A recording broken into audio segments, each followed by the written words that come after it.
I have been waiting for this day for months. For you Earth, Wind, and Fire fans, this is the 21st day of September. But for me, this is harvest day.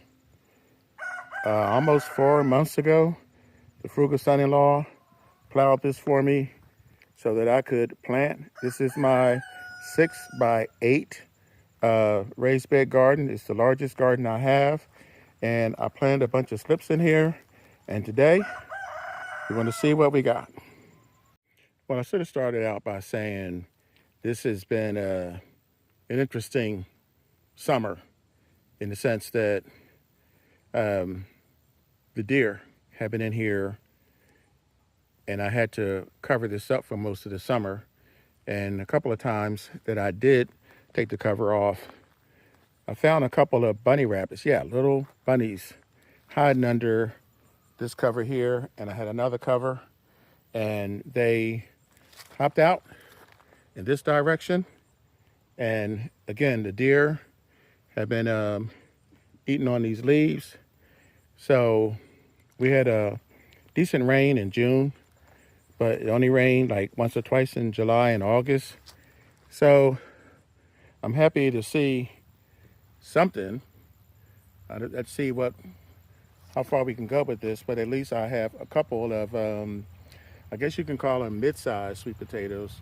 So we'll see what happens. Okay, this has been kind of weird so far. I've been focusing in on the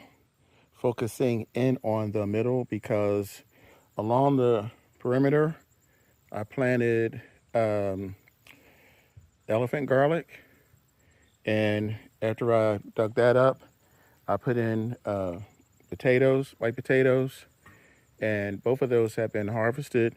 And that's the reason why you see more leaves and foliage around the edges. I am getting sweet potatoes. It's not, not a record-breaking harvest by any means, but I'm still going, and so far, at least we have something. So let's see how much more I can get. Well, I have to say, between the deer and the rabbits and the lack of rain, I didn't know what to expect. I didn't know if I was going to get anything at all or if I was going to get, a bumper harvest. As it turns out, I guess it's sort of a mixed bag. I did get quite a few. They're not the size that I was hoping for, but they're big enough to put in the pot. They're big enough for me to cook and to feed my family. This is not all of them, but I'm used to growing sweet potatoes in containers, and I just basically dump them. But in this case, I'm growing them in this bed, and it's a bit more challenging getting them out than what I'm used to. So I'm gonna call this a wrap for now, but I'll probably do a follow-up video because I'm going to bring in the rake. I've been using the shovel, but when I use the shovel, you run the risk of damaging the sweet potatoes. I've also come up with a couple of white potatoes that I planted in here earlier. And I thought I had gotten all those, and it turns out I didn't. So it's kind of a bonus. So white potatoes, sweet potatoes, and like I said, now this one right there is still in the ground. There's a couple over there that are still buried. And I'm gonna cool off a while and come back with the rake and come back with the spade.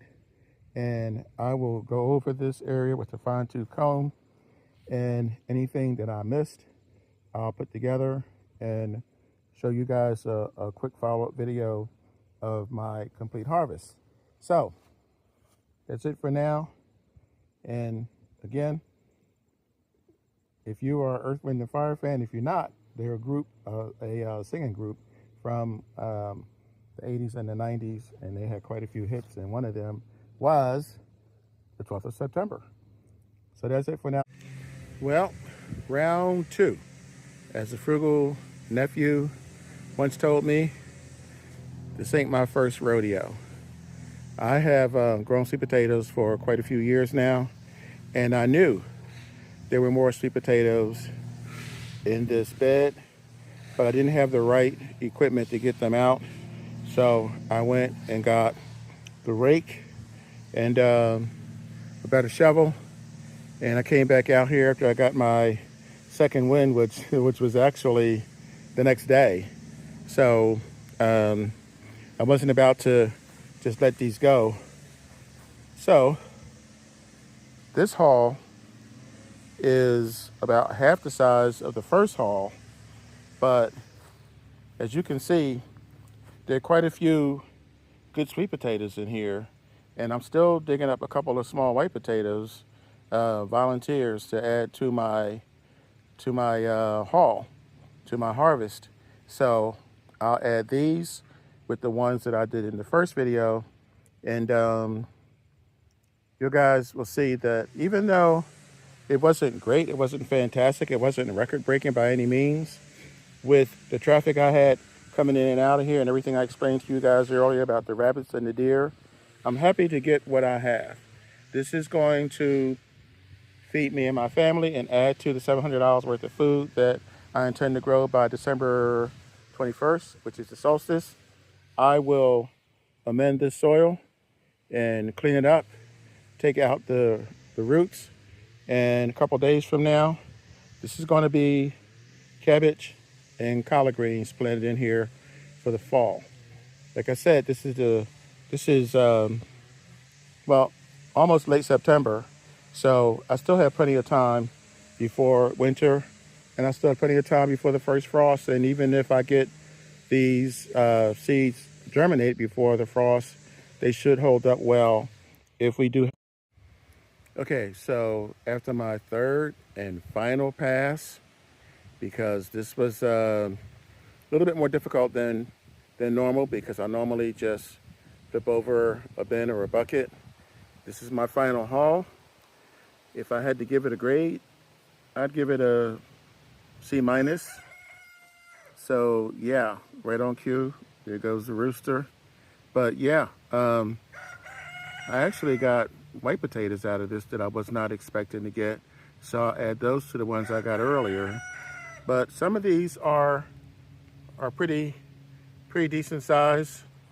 The smaller ones I will save and replant. But yeah, we have sweet potatoes.